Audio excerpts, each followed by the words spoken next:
இப்ப மட்டும் நீ வரலன்னு வச்சுக்கோயேன், அப்புறம் நான் லெட்டர் எழுதி வச்சுட்டு செத்து போயிருவேன். Hi friends, welcome to my channel. நாம் இன்றைக்கி பாண்டியன் ஸ்டோர்ஸில் இந்த எபிசோடை பார்க்கலாம். மயிலு வேலை செய்கிற ஹோட்டலுக்கு குமாரும் அவங்க அப்பாவும் வந்ததை பார்த்த மயிலு ஓடி போய் ஒளிஞ்சுக்கிறாங்க. மேனேஜர் மயிலு தேடினா மயிலு மாயமாக மறந்துட்டாங்க.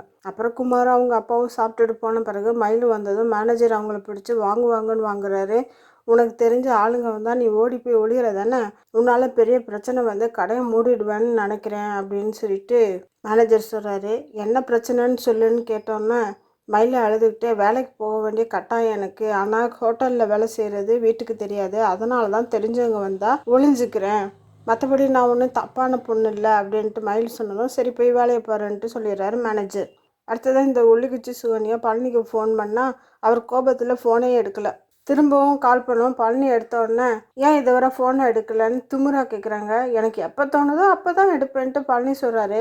ஆஹா, பழனிக்கு கூட இப்படியெல்லாம் பேச வருதுப்பா, பார்க்குறதுக்கே நல்லா தான் இருக்குது அப்படின்ட்டு நமக்கு தோணுது. எங்கள் அப்பா அம்மா வந்திருக்காங்க, வீட்டுக்கு உடனே வாங்கன்ட்டு சுகன்யா சொல்ல, இப்போ நான் வர முடியாதுன்ட்டு பழனி சொல்கிறாரு. ஏய், இப்போ மட்டும் நீ வரலன்னா லெட்டரை எழுதி வச்சுட்டு நான் செத்து போயிடுவேன்ட்டு சுகன்யா பழனியை மிரட்ட பழனி ஃபோனை கட் பண்ணிடுறாரு. திரும்பவும் கோபத்தோடு சுகன்யா ஃபோன் பண்ண பழனி ஃபோனை சுவிட்ச் ஆஃப் பண்ணி எத்து கட்டுறாருப்பா.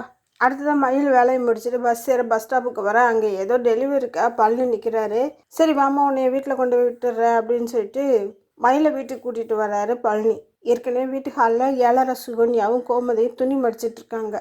பழனி கூட மயில் வந்து இறங்குனதை பார்த்ததுமே பழனிக்கு ஏழரை ஸ்டார்ட் ஆயிடுது. கொஞ்சம் உள்ளே வாங்கன்னு பழனியை கூட்டிகிட்டு போன சுகன்யா ரூமுக்கு போனது கதவை சாத்தி தாள் போடுறாங்க.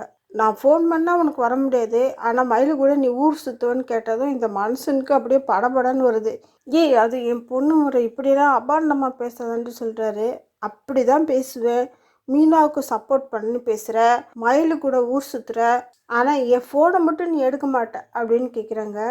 சீ, நீ எல்லாம் ஒரு பொம்பளையா, இது வாயா இல்லை காவாயான்னு அவளை பிடிச்சி தள்ளிட்டு பழனி ரூமை விட்டு வெளில வந்துடுறாரு.